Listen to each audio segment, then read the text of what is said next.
Well, good afternoon, everybody. I hope to catch you right before your lunch break. My name is Samir Kapadia. I'm a principal at the Vogel Group and also the CEO and founder of India Index, which is a B2B supply chain marketplace for doing business with India. And today I'll speak to you just for a few minutes about some lessons in history and where we can go forward in forging a stronger relationship with India. Now, it's always good to look back in time and to see how the United States evolved as an industrial power. If you look back in the late 1800s, we had folks like Andrew Carnegie, the Rockefellers, some of the biggest families, the Mellons. What they decided to do was undertake this massive initiative to build America from the ground up in this industrial era. And there's a lovely story in 1867 when Andrew Carnegie was building the largest steel road and railway bridge across the Mississippi River to St. Louis. A lot of people were curious and a lot of people were wary whether or not the steel would hold its integrity. And so what he decided to do is to bring an elephant from a local circus to walk along that bridge and to show people that, hey, this is actually safe to walk on. Because elephants have this disposition to not stand on any ground that doesn't have a strong foundation.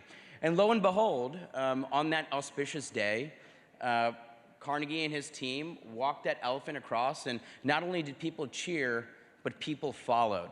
And I think that's a wonderful story and an anecdote for where I think we are right now between the US-India relationship.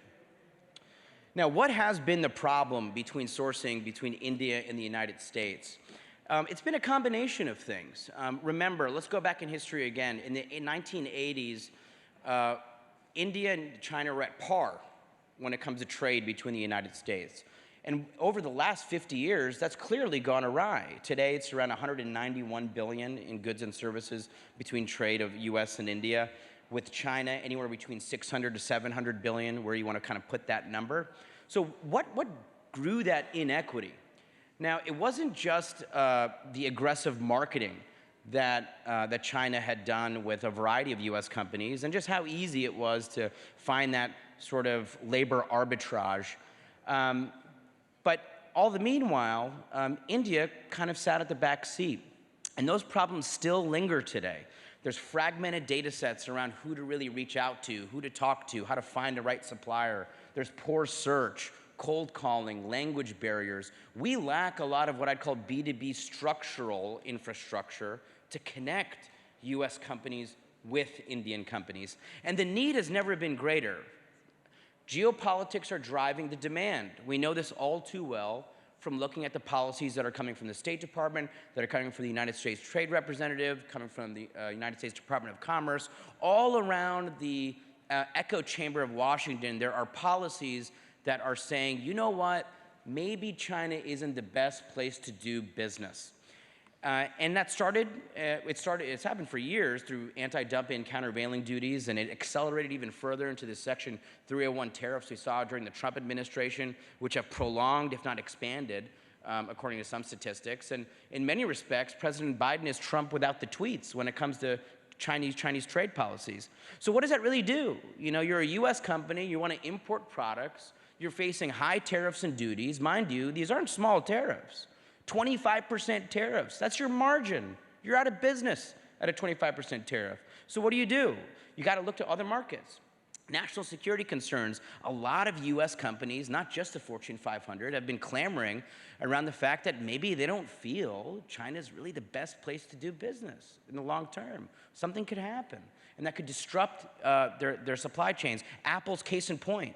You know, Apple supply chain officers have a study where if they want to find out where to do a certain sort of component, they have a map that they overlay it and say, well, this is actually a geopolitically sensitive area. So even though it might be the best quality product, I know that in 15 years I might have an issue. And so that's the thought process companies are going through. And then there's BOD and shareholder activism that goes beyond just woke. This is about doing business with countries that see eye to eye with the United States. And the forced labor concerns, which have only accelerated under the current administration, really espouse the notion that we want to work with economies, democracies, and governments that see eye to eye with the way that we do business here in the United States. And to that end, where does really India sit now? Everyone talks about this inflection point, about this massive tidal wave that's going to occur. But it really will not happen unless if India and the United States come together around three core principles. And that's around ethical, responsible, and transparent supply chains. Now, these aren't just jabs at the China relationship. They actually feed into the way that we can do business in a more effective manner. And so to that end, this is why we came up with India Index about 18 months ago. Started it with my wife, who's actually sitting here in the room somewhere. I'm gonna give her a round of applause, please, Mike. And some dear friends in India where I started a lot of my work. For the past 10 years, I've been doing US trade advisory. I've worked in think tanks in India and Washington and around the world, and really decided that it was time that someone created a business that could connect companies seamlessly through B2B channels.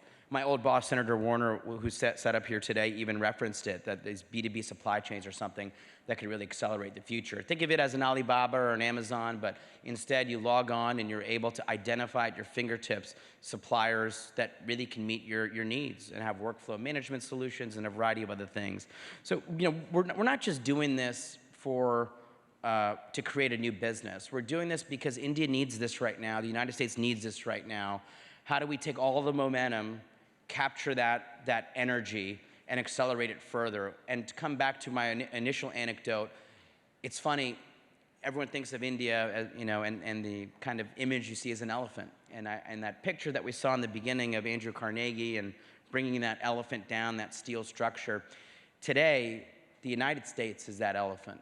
And that steel structure are going to be these platforms that not only fit into the identity of today's digital economy, but fuel what we can certainly hope to be a better supply chain for the United States and the world. Thank you so much.